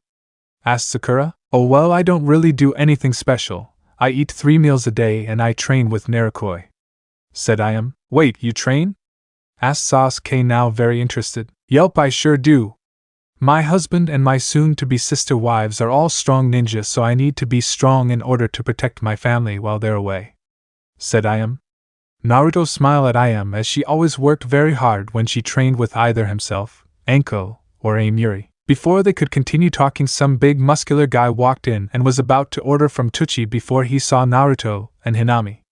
His face became that of disgust before he started saying all kinds of terrible things about how they should just die, how no one loved them, and that they were just freaks that didn't deserve to exist. He then took it further by making death threats to Naruto, and even saying he'd tie Naruto down and force him to watch as he raped Hinami until she died from it. Hinami didn't understand what was going on, but the man was scaring her, so she started to cry. The moment a tear left Hinami's eye, Naruto and Ayam were pissed. Naruto was about to act, but Ayam moved quicker as she quickly appeared in front of the man, grabbed him by his neck, and lifted him off the ground with one hand. Other than the great amount of strength that Ayam was showing, Sasuke and Sakura also saw that both her eyes had changed to match what they saw Naruto's right eye change to during the test. "You will not speak to my husband and my daughter like that again, and you will never step foot in here again. If I ever catch you here again or anywhere near my family, I'll tear out your heart and feed it to my child," threatened Ayam as her grip on his throat tightened. Her voice was so dark and demented that the man actually pissed himself in fear. Once the man started to turn blue from lack of air, Ayam let go of him, but then quickly performed a spin kick to his stomach and launched him out of the stand. Worthless piece of shit," Ayam said to herself as her voice returned to normal, but her Kakugan remained activated. Everyone currently in the stand was from the red light district, so were used to seeing Ayam like this and didn't react, though they wanted to slit the man's throat for what he said about Naruto and little Hinami. Naruto and his family had made their area of the village safe for their own families, so of course they were loyal to Naruto. Sasuke and Sakura, on the other hand, were shocked. Ayam was just a civilian, and that guy was about twice her weight and taller than her, yet she treated him like he was nothing. She has the same bloodline as that loser Naruto. As a civilian, it gave her that much strength and speed, then what has it done for Naruto? I need to keep an eye on them and figure out how to make that power mine. Once I do, I'll kill Itachi and then this Ayam with birth a new breed of powerful Uchiha. Sasuke thought to himself, not at all caring that Ayam was already married. He felt that she would leave Naruto and any other family she had simply because he was an Uchiha. She's so powerful and she's beautiful on top of that. She said she trains with Naruto, maybe I should ask him to help train me. Sakura thought to herself. Yeah, and while we're training we can get to know him better and see if he's boyfriend material, said inner Sakura. But what about Sasuke? Asked Sakura, still not noticing the lack of a suffix. What about him? He completely ignores us. I say we focus on Naruto, who's paid us more attention in 2 days than Sasuke has during 8 years in the academy, said inner Sakura. Well, you have a point there. I'll think about it, as I don't want to completely give up on Sasuke yet, thought Sakura. Back in the Hokage office. Well, I think we've seen enough of Naruto's personal life, said Hiruzen as he deactivated the crystal ball. Hokage-sama, that woman just assaulted a civilian. We have to do something, said Kurenai. In case you forgot, Kurenai, That woman is a civilian herself and is a co-owner of that establishment, therefore it is up to her and her father on how things are handled within her business. If you wish to involve yourself in the matter, then go ahead, but know this, you do not have my support, and I cannot guarantee that you'll survive your encounter with a pissed-off Naruto," said Hiruzen with a serious voice. He had seen the damage Naruto could do when pissed off, and it was frightening. "Why did that woman's eyes change, and what was it?" asked Danzo. "It's part of Naruto's bloodline, he calls it the Kakugan, and how I am has it is a clan secret," said Hiruzen. "Why is it she had two while it seems Naruto only has one?" asked Kakashi. "The Ghoul bloodline, as Naruto calls it, comes in two main varieties. Regular ghouls have two Kakugan and are quite powerful, as you have just seen. Then there are one-eyed ghouls like Naruto who only have one Kakugan. They are stronger than regular ghouls. Now that is enough about Naruto. If you wish to learn more about Naruto, you'll just have to interact with him," said Hiruzen as he ended the meeting. 2 months later, Naruto and his team were currently escorting a bridge builder to Wave Country because after 2 months of D-rank missions, Sasuke had finally exploded and demanded a real mission. Naruto couldn't really complain since he used shadow clones to do the missions while he stayed at home with Inami. The Hokage had given in and given them their first C-rank, looking at his team and had different reactions for each. With Kakashi, Naruto was disappointed. He only worked on their teamwork and he tried to force them to be friends. Knowing that Kakashi was a former ANBU but was teaching them things that should have been taught in the academy, Naruto felt greatly insulted being under Kakashi's command. With Sasuke, Naruto has already decided that if Sasuke didn't get his head out of his ass, then he would enjoy breaking every bone in Sasuke's body before dragging him to be milked of his man juice. Naruto always saw Sasuke watching him, trying to learn what made Naruto so strong. Sasuke had even once been caught trying to watch Naruto when he was training on his own.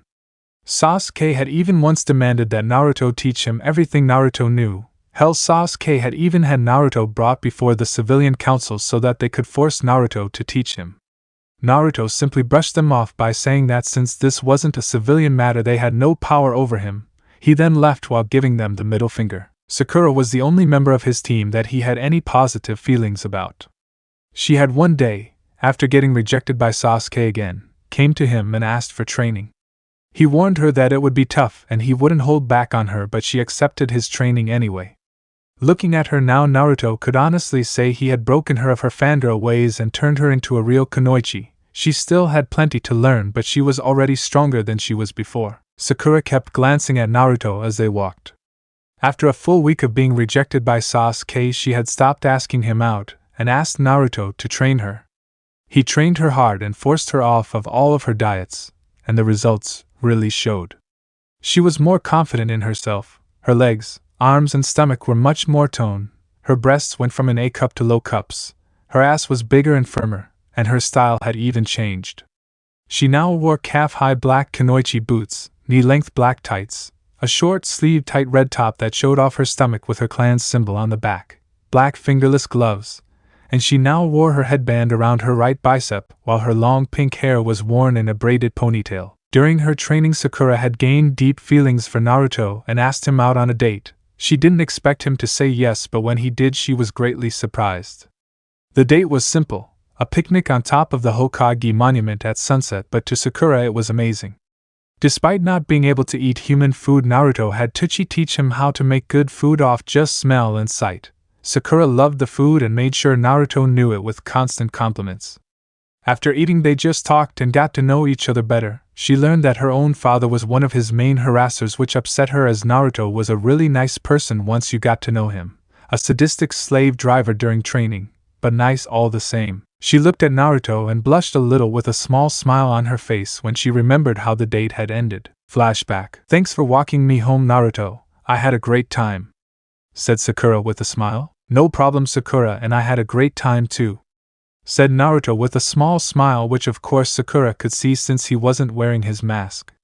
"I mean, come on, what beep wears a mask while on a date with a girl?" Somewhere in the village, Kakashi sneezes and gets snot all over the inside of his mask. "Naruto, why did you agree to go out with me?"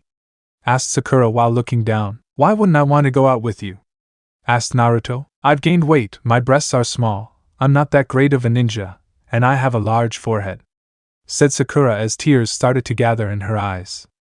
Her tears stopped though when Naruto placed his hand on her cheek and had her look at him in the eye. First, you haven't gained weight, you've gained muscle and it looks really good on you. Second, breast size doesn't matter to me as I'd rather have a woman with small breasts that loves me for me rather than a large-breasted woman that only thinks I'm a monster. Besides, you have an amazing ass. Third, you've greatly improved in your ninja training, so don't worry about that. And finally, I don't see what's so bad about your forehead as I think it's charming. It makes me want to kiss it," said Naruto. Sakura was wide-eyed at the things that Naruto had said about her, especially the last part, as only her mother had ever called her forehead charming. Not even her father had ever said anything nice about her forehead. Her eyes became even wider when Naruto actually leaned in and kissed her forehead. Sakura turned completely red at this, but when Naruto pulled back she lost control of her body and lunged forward and kissed him deeply on the lips. Naruto was surprised by this for a second but then quickly returned the kiss while wrapping his arms around her waist. Surprisingly, it was Sakura to be the first to introduce tongue into the kiss, but Naruto quickly dominated her mouth with his while she released light moans. Once they broke the kiss, Naruto had a smirk on his face and Sakura was breathing heavy while beet red. "Good night, Sakura-chan," said Naruto as he let her go and started walking away. "Good night, Naruto-kun," whispered Sakura, though Naruto still heard her. Flashback end. After that they went out on several more dates, and now Sakura was comfortable with calling herself Naruto's girlfriend. She had learned even more about him from her time with him, but she held no delusions that she knew everything about him. But she trusted that he'd tell her when he was ready. The only thing she didn't like about their relationship was that she could only be affectionate with him in the red light district so that her father didn't find out. She didn't know what her father would do if he found out she was dating the one person he hated most. Lucky for her though, she was able to tell her mother, who was very supportive. After walking for a while longer with Sakura asking the bridge builder Tazuna about his country, they passed a puddle. As soon as they passed the puddle, two figures wearing dark clothes, a single clawed gauntlet each being connected by an shuriken-like chain, and scratched out and horned Kiri headband came out of the puddle and tried to attack Kakashi, but instead found their chain pinned to a tree behind them by two kunai. "Next time you guys want to sneak up on someone, try using a less obvious disguise," said Sakura with her arm extended, showing that she had thrown the kunai. Disconnecting the chain, the two men charged forward only to be met by Sasuke and Naruto. The one on the right was up against Naruto and took a swipe at him using his gauntlet. Naruto caught it easily with the spikes on the metal, not even scratching his skin. If it wasn't for Naruto's mask, the man would have seen Naruto's cruel smirk. Thanks to being a demon and his ghoul powers, Naruto's skin was so tough that normal weapons couldn't scratch him. Only by enhancing a weapon with churka could you hope to cut him. With only a quick spin kick to the side of the head, Naruto knocked the man out. Sasuke, on the other hand, was still fighting with his opponent, since he had to keep dodging strikes from his opponent's gauntlet, as he noticed it was coated in poison. Naruto just watched as he knew Sasuke's personality and ego wouldn't accept the fact that he needed help. After another minute, Sasuke finally knocked the guy out, but was still mad that Naruto finished before him. "Good job, team. You did very well in taking down this threat." These two are the demon brothers of Kiri. What are they doing here?" asked Kakashi after complimenting his team. "I believe they were after Tazuna-san. We're fresh genin, so they had no reason to come after us, and unless you had a run-in with them before then, they also had no reason to come after you, Kakashi-sensei," said Sakura. "Excellent deduction skills, Sakura, and no, I haven't had a run-in with them before and only know of them from the bingo book." "So Tazuna, you want to tell us why they were after you?" asked Kakashi. Tazuna sweated for a few moments before he caved and told them everything that was going on in his country, and why he lied about the mission. "Well, protocol says that we turn around and let a more prepared team do the mission, but I'll let you guys decide what we do," said Kakashi. "We continue," all three said at once. Sasuke because he saw this as a great way to test his power, Sakura because she wanted to help and put the skills Naruto taught her to use, and Naruto because he wanted to help, and if he got the memories of one more D-rank mission he was going to eat the client whether he was hungry or not. With that decided, they continued with the mission. After a quick boat ride they were walking through a forest until Sakura suddenly threw a kunai into a nearby bush. She then walked into the bush and came back out with a white rabbit in her arms and her kunai in hand, though the kunai did have blood on it. The fur on that rabbit is all wrong for this time of year," said Kakashi. Naruto then took a sniff of the air and found a familiar scent. Not only that, but that rabbit is uninjured and the blood on her kunai smells human, said Naruto. Are you sure about that, Naruto? Asked Kakashi. Naruto, Sasuke, and Sakura all gave him a deadpan look. Are you seriously asking me of all people if they recognize the smell of human blood? Asked Naruto. Kakashi actually felt really stupid for asking that question now, because if anyone could recognize human blood it would be the cannibal of the team. Just then Naruto heard something flying through the air. Guys, get down! Yelled Naruto as his Kakugan activated, and everyone did as he said. Thanks to his Kakugan, everything Naruto saw seemed to slow down, and he saw that a large butcher knife-like sword flying towards them. Timing it just right, Naruto reached up and grabbed the handle of the swords and redirected its momentum, and threw it back to where it came. Everything was silent while Naruto deactivated his Kakugan and crossed his arms over his chest while waiting to see what would happen next. Everyone slowly got up, and moments later a shirtless man appeared in the tree above them, using one hand to hold the same sword that was thrown at them across his shoulders. The man had a cut on his right shoulder. That was impressive, kid. I didn't expect something like that from anyone, said the man. Thank you, that's high praise coming from the demon of the mist, Zabuza Momochi himself, said Naruto. How do you know him, Naruto? Asked Kakashi. Bingo book, Naruto said simply. Well, if it isn't Sharingan, Kakashi. That explains why the demon brothers failed, but I have no business with you, so just hand over the bridge builder, said Zabuza. Not a chance, Zabuza, said Kakashi as he lifted his head and showed everyone the Sharingan he had in his left eye. Oh, I get the Sharingan right out the gate, I'm honored, mocked Zabuza. So he has the Sharingan, but he's not an Uchiha, thought Sasuke. Meh, I still think Naruto-kun's Kakugan is cooler, thought Sakura. Damn it, if he's using that this early it means that he's slacked off in his training since he left ANBU and has become too dependent on the Sharingan, thought Naruto. Suddenly a thick mist appeared and Zabuza disappeared into it, and flooded the area with killing intent. Naruto was fine with this and was in fact grinning under his mask. Sakura and Sasuke were different stories though. Sakura was shaking because even though Naruto has exposed her to killing intent during her training, but she knew she was nowhere near ready for something like this. She hoped that Kakashi or Naruto could handle Zabuza. Sasuke, on the other hand, was freaking out and was having flashbacks to the night his brother killed his clan. He had even taken out a kunai and was prepared to kill himself in order to escape the killing intent. Sasuke, calm down and just breathe. I won't let anything happen to you guys, said Kakashi. Don't be so sure of that, Kakashi, said Zabuza as he appeared inside the protective circle that Sasuke, Sakura, and Naruto had formed around Tazuna. Before he could do anything, he was impaled through the chest by Naruto's hand, only to turn into water a moment later, showing that he was a water clone.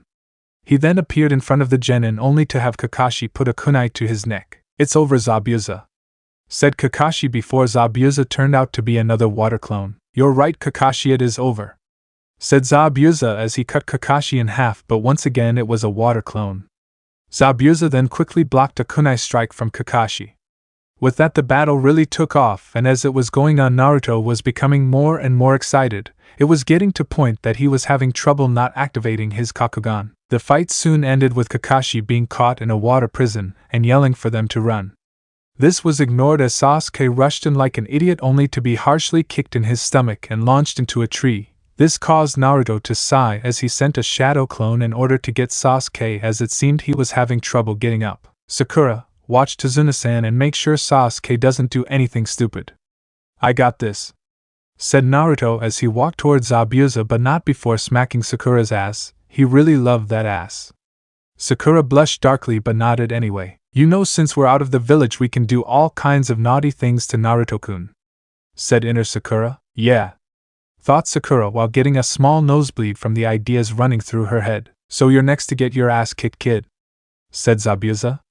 This only made the grin Naruto had under his mask grow, as his blood was really pumping now. What's the name of your sword, Zabuza? Asked Naruto. Zabuza raised a non-existent eyebrow at this but answered anyway.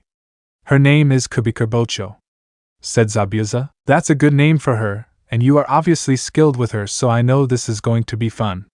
But since you have your dance partner out, I might as well get mine as well, said Naruto. Holding up his right hand to Zabuza, the kanji for 13 glowed brightly on the palm of his hand before Naruto was covered in a puff of smoke.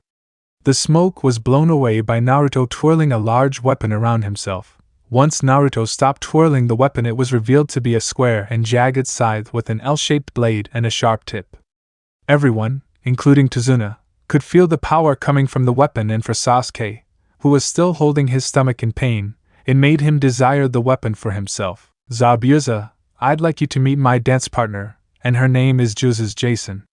Now then, let's see who wins between the demon of the hidden mist and Konoha's demonic centipede, said Naruto as his Kakugan became full activated. He then cracked his left index finger and charged a Zabuza, who charged right back at him. The sound of metal hitting metal filled the air and sparks flew as Naruto's and Zabuza's weapons clashed against each other. Naruto was having a lot of fun since it had been a while since he's had a good fight. Zabuza, on the other hand, was shocked that Naruto was keeping up with him, but was also starting to have fun. They then got into a blade lock with each of them trying to overpower the other. "You're pretty good, kid," said Zabuza. "Thanks, so are you," said Naruto. They broke the lock and went back to their deadly dance of blades, with Kakashi and Sakura watching in awe at the display of skill, while Sasuke watched in jealousy. Zabuza then jumped away from Naruto while going through a long series of hand seals quickly before finishing. "Water style, water dragon missile!" yelled Zabuza before water came out of the lake in the shape of a dragon and charged at Naruto. Naruto charged back at the dragon while pumping chakra into his scythe, which started to glow purple. "Poisonous slicer!" yelled Naruto as he swung his scythe and fired a wave of purple chakra. The chakra wave actually cut the dragon in half and continued towards Zabuza, who managed to dodge the wave and caused it to strike a tree. Zabuza watched as the tree quickly turned green and began to decay and fall apart. He was really happy he chose to dodge that attack. He then quickly raised his blade to block Naruto's next attack. "Don't get distracted, Zabuza, you may just die because of it," said Naruto as he continued his assault on Zabuza. With Sakura stood there in awe at just how strong her boyfriend was to be fighting someone that was strong enough to beat their sensei. Though seeing how strong Naruto was caused two things to happen with her. First is that it caused her to realize just how much Naruto held back on her, even though he said he wouldn't, and it also made her more determined to get stronger. The second thing it did was really turn her on. She was actually rubbing her thighs together in order to try and relieve some of the heat building in her core. "Just take him into the bushes and funk his brains out, Che," said Inner Sakura. "No, I don't want to have my first time out in the open. After our first time together, then we'll funk in more exciting places," thought Sakura, with Inner Sakura agreeing. Back with Naruto, Zabuza was getting concerned as he was starting to get tired, but Naruto seemed to have energy to spare. Deciding he needed to end this now, Zabuza managed to kick Naruto into a tree and then threw his sword like a spear while adding chakra to it. Naruto saw the sword coming and could easily dodge it, but instead he decided he would put the fear of Yami into Zabuza, though he knew Sakura was going to be pissed. The sword pierced Naruto through the chest and pinned him to the tree, causing him to drop his scythe and his body to go limp. "Naruto!" screamed Sakura as she watched her boyfriend be killed, while Sasuke was only thinking about getting Naruto's weapon. Kakashi, on the other hand, seemed to be the only one that noticed that the shadow clone Naruto had made to watch after Sasuke hadn't dispelled with the supposed death of its creator. Zabuza let out a breath he didn't know he was holding, since he could finally take a break. His little break didn't last long as he heard something that will forever haunt his nightmares. "Hee, ha ha ha ha ha ha ha ha. Nicely done, Zabuza. You actually managed to hurt me a bit, though I guess I should have warned you that I'm not that easy to kill," said Naruto with a crazed grin under his mask. He then pushed himself off the tree with Zabuza's sword still going completely through his body. After pulling the sword from his body, everyone saw his wound instantly seal itself shut. Naruto couldn't help but grin at this. His natural healing factor as an Uzumaki, plus the healing factor he gained from being a Jinchuriki, plus the healing factor he gained from being a ghoul, plus the healing factor he gained from being a demon, all equaled up to one overpowered as funk healing factor. Naruto threw Zabuza's sword back to him, and then picked up his scythe. "Now then, let us continue," said Naruto as he charged at Zabuza once again. Sparks once again flew as Naruto and Zabuza clashed blades again, but this time it was clear that Naruto was winning. Then in a quick move Naruto managed to cut Zabuza across the chest before delivering a harsh kick that caused Zabuza to crash against a tree. Zabuza tried to get up but quickly found that his body was quickly becoming weak and his vision was blurring. "You poisoned me," said Zabuza weakly. "Of course I did. Centipedes are poisonous after all," said Naruto as he walked over to Zabuza. "What are you?" asked Zabuza. "Unlike you, I'm a real funking demon. Goodbye, Zabuza," said Naruto as he raised his scythe up in order to deliver the final blow. Before he could though, Zabuza was struck in the neck by Saban needles and his body went limp. Looking up into the trees where the senbons came from, Naruto saw a masked mist hunter Nin. "You took my kill. I don't like it when people steal from me," said Naruto. "Sorry about that, but I've been tracking Zabuza for a long time now, and once I saw the chance to take him out I had to take it," said the hunter Nin in a neutral voice. "Funny since you've been watching us fight from the very start," Naruto thought to himself. "Next time be careful of who you steal from or they might not be as nice and kill you instead," said Naruto as he sealed away Juzu's Jason. Meanwhile, with Zabuza now presumed dead, Kakashi was freed and made his way to shore. "I'll try to remember that," said the hunter Nin as they moved to Zabuza's body and placed his arm over their shoulders. "Oh, and Hunter-san," said Naruto, getting the hunter Nin's attention. "I hope that the next time we meet it is on better terms, otherwise I won't be as merciful and kill both of you," said Naruto before his Kakugan deactivated and his voice returned to normal. The hunter Nin said nothing and simply took off with Zabuza. Though behind the mask they were incredibly shocked that Naruto had figured them out so quickly and yet still allowed them to take Zabuza. The hunter Nin also hoped that they never had to fight Naruto again, since it was clear he was really strong and the fact that he could heal so quickly from serious wounds was another thing to worry about. When they were completely gone, Kakashi walked up to Naruto and patted him on the shoulder. "Nicely done, Naruto, though I must say I'm surprised by the level of skill you showed and not to mention that healing factor of yours," said Kakashi. "Stay tuned and you'll see a lot more than just that. Also, we'll need to prepare for when Zabuza comes back with his little friend," said Naruto. "What do you mean?" asked Kakashi. "That hunter Nin was there from the start of our fight and didn't do anything about Zabuza until I was about to kill him. If anything, the hunter Nin is working with Zabuza, so we need to be prepared for when they come back," said Naruto. "If you know this, then why did you let them leave?" asked Kakashi while covering up his Sharingan. "Simple, it wouldn't have been any fun to kill them both now. Zabuza now has a little bit of an understanding of what I can do, so he'll be a bit more prepared for the next time we meet, thus making it more fun for me," said Naruto. "You have fun killing people?" asked Kakashi while being greatly worried. "A little bit, but I'm a demon, what do you expect?" said Naruto, walking away. Kakashi watched Naruto walk away with a calm face, but on the inside he was extremely worried. "Naruto, what has our village done to you?" Kakashi asked himself and thought. When Naruto made it over to Sakura, he noticed the pissed-off look on her face. "Hey Sakura-chan. How are you?" Naruto asked awkwardly. "Hey, a demonic ghoul he might be, but just like any man he had a healthy fear of women, especially angry women." "Well, Naruto-kun, I'm pissed off," said Sakura, giving Naruto a dark look. "You are in so much trouble. How dare you scare me like that? We are going to have a long talk about this," yelled Sakura. "Yes, Sakura-chan," said Naruto with his head bowed. Married life had really taught Naruto how to deal with a situation like this. You just keep your head down and agree with what they want. How'd he learn the secret so early? Tazuna asked himself and thought. "Well, Tazuna-san, we should really dash," said Kakashi before he passed out and was caught by Naruto. "Well, it seems Kakashi-sensei is suffering from chakra exhaustion. He'll be out for a while, but other than that he should be fine in a few days," said Naruto. "In that case, can you please take us to your house, Tazuna-san?" asked Sakura with Tazuna nodding. "And as punishment for scaring me like that, you can carry Kakashi-sensei, Naruto-kun, with no shadow clones," said Sakura as she began to walk off with Tazuna. "Yes, Sakura-chan," said Naruto before looking over at Sasuke. "You coming, or do you want me to carry you too?" asked Naruto. "HN," said Sasuke as he got up and started to walk after Sakura. Meanwhile, in Konoha, Hinami was currently playing with her favorite ball outside of Ichiraku's ramen. Ayame kept the flaps to the stand open so that she could keep an eye on her daughter. Up on a roof not too far away was an Anbu wearing a lizard mask that was watching Hinami.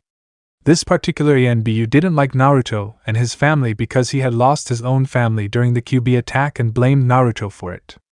He had been planning for a while now to take out Naruto and his family but couldn't because Naruto was very strong and very protective of his family. But now that Naruto was out of the village, he was sure he could easily kill the woman and child. Moving quickly, he jumped down with his sword drawn ready to stab Hinata through the head, but he became confused when his blade hit the ground instead of the child. Looking behind him, he saw the child in the arms of her mother, and the mother glaring at him with her Kakugan activated. "You dare to attack my child, I shall feast on your heart," said Ayam with a growl. "I'm doing this village a service, you and your kind don't belong here," said the ANBU before he charged at them. Ayam didn't move and instead smirked as four cream-colored petal-like appendages with red eye-like orbs in the center came out of her back and protected her and Hinata. "What?" yelled the ANBU, as he had never seen any of the demons do something like this. He was then smacked away and rolled across the ground until he was able to right himself and stand up. "What the hell are those things?" asked the ANBU. There is more to the Ghoul bloodline than you realize," said Ayam. Just then a civilian that supported Naruto ran over, took Hinata into their arms, and ran into Ichiraku's where it would be safer. What the ANBU didn't know was that Naruto had already informed everyone that supported him what to do should something like this happen, which was basically get Hinata into the shop and let Ayam and his own security measures handle things. "Well, now that my daughter is out of harm's way, let's get to the meal, shall we?"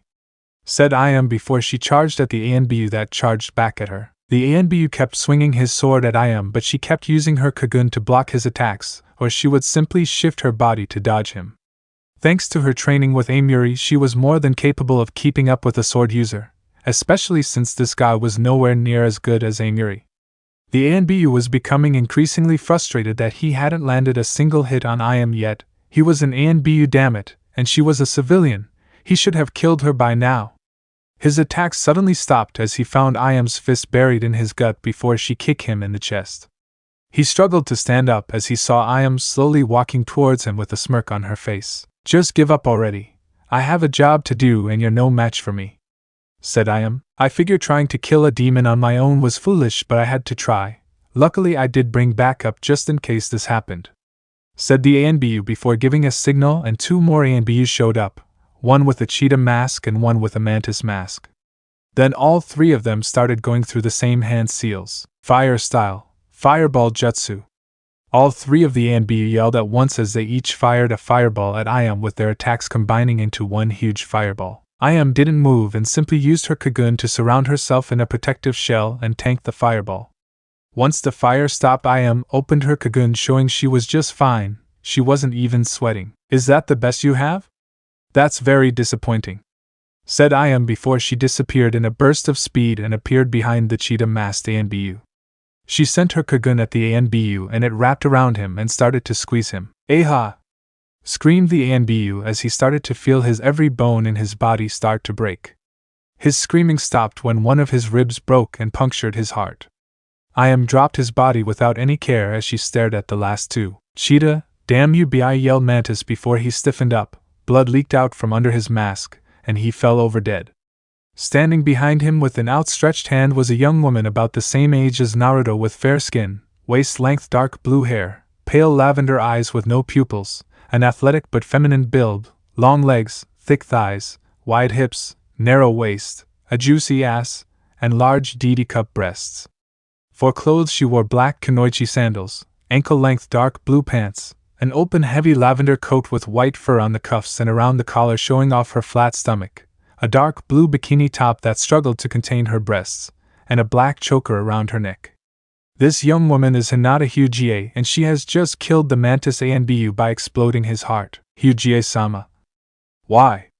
asked Lizard. "Simple, you were attacking my future sister-wife and I can't have that, so you and your comrades must die," said Hinata with a cold edge to her voice.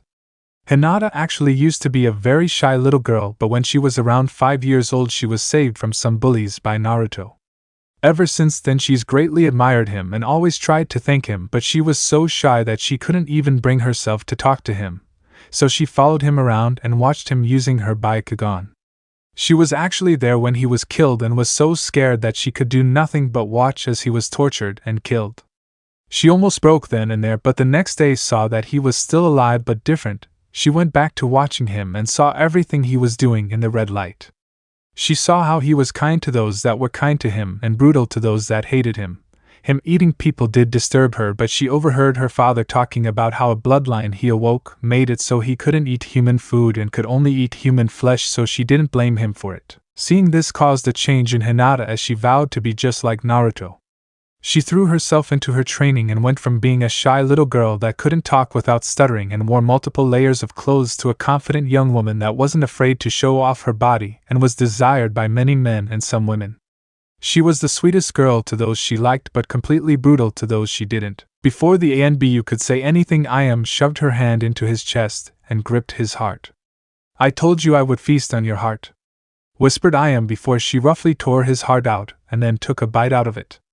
Lizard fell to the ground dead, having only lived long enough to see Ayam take a bite out of his heart. "Well, now that this little situation has been handled, what was that about me being your future sister-wife?" asked Ayam as she returned to normal. "It is as I said, I've grown to greatly admire Naruto for his strength, confidence, and his kindness. I don't care what he eats or that everyone sees him as a monster. I want to be with Naruto-kun, and since I know he is part of this CRA, I plan to one day marry him," said Hinata. Ayam raised an eyebrow at Hinata before smirking at her. "Well, aren't you confident? You're strong too if you could kill that ANBU without flinching. That's the kind of women Naruto-kun needs in his life, but he also needs a woman with a kind heart," said Ayam. "My heart is only kind to those who deserve my kindness, and Naruto more than deserves my kindness," said Hinata. Ayam stared at Hinata for a few moments before turning away from her. "Come with me and we'll talk about the possibility of you and my husband having a relationship," said Ayam. Hinata nodded and followed Ayam into the ramen stand. They soon went back outside in order to get the bodies. Hey, no reason to let perfectly good food go to waste. Back in Wave, Naruto and his team have just arrived at Tazuna's house, something that Naruto was happy about as Sakura had lectured him about scaring her the whole walk. "Tsunami, I'm home," said Tazuna after opening the door and walking in. After he said that, a woman came out of the kitchen and hugged Tazuna. The woman was beautiful with smooth, fair skin, long dark blue hair, dark eyes, an amazing figure, wide hips, and D-cup breasts. For clothes she wore a pink blouse with a red collar, a dark blue ankle-length skirt, and blue sandals. "This woman is Tsunami, Tazuna's daughter." "Father, I'm so glad you're home," said Tsunami. "Well, it's thanks to these super ninja that I was able to get home safely," said Tazuna. "Thank you for bringing my father home safely," said Tsunami as she bowed to Team 7. "It was no problem, but do you have an extra room I can put our sensei in?"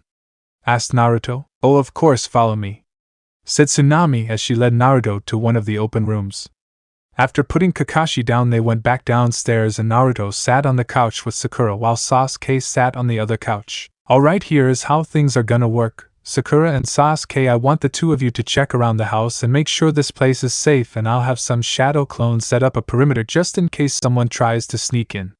Meanwhile, I'm going into town to look around and see for myself what the situation is like," said Naruto. "Who died and made you leader, Dode?"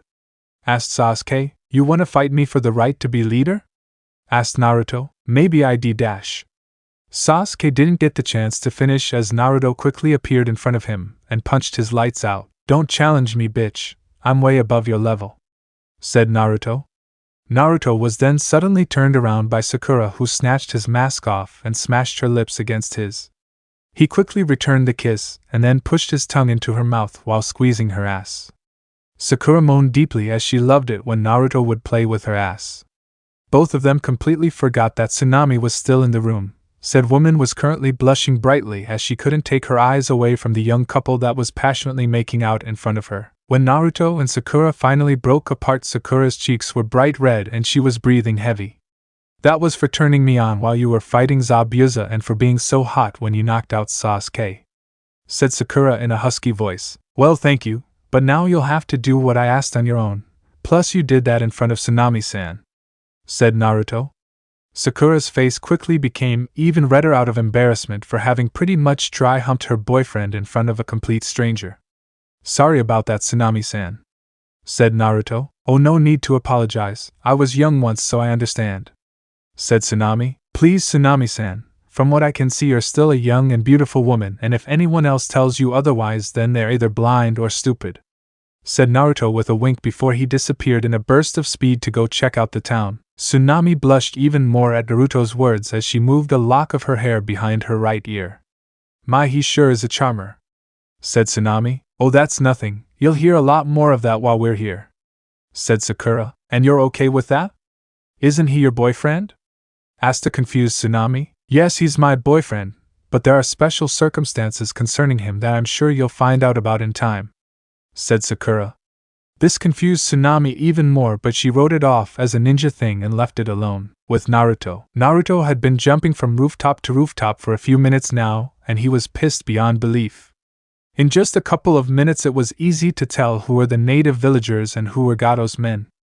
Gato's men walked around like they owned the place with arrogant smirks on their faces, their pockets full of money, and they all seemed well fed. Those native to Wave on the other hand looked scared to be walking around.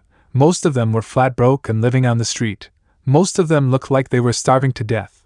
Kids were running around asking anyone they could for money or food. They were sick. They were wearing rags or trash bags as clothes. And worst of all, Naruto had heard a few women crying their hearts out in alleyways as apparently they had just finished selling themselves in order to get enough money to feed. They're starving kids. I'm gonna enjoy killing Gato so much that it's not even funny, Naruto said to himself.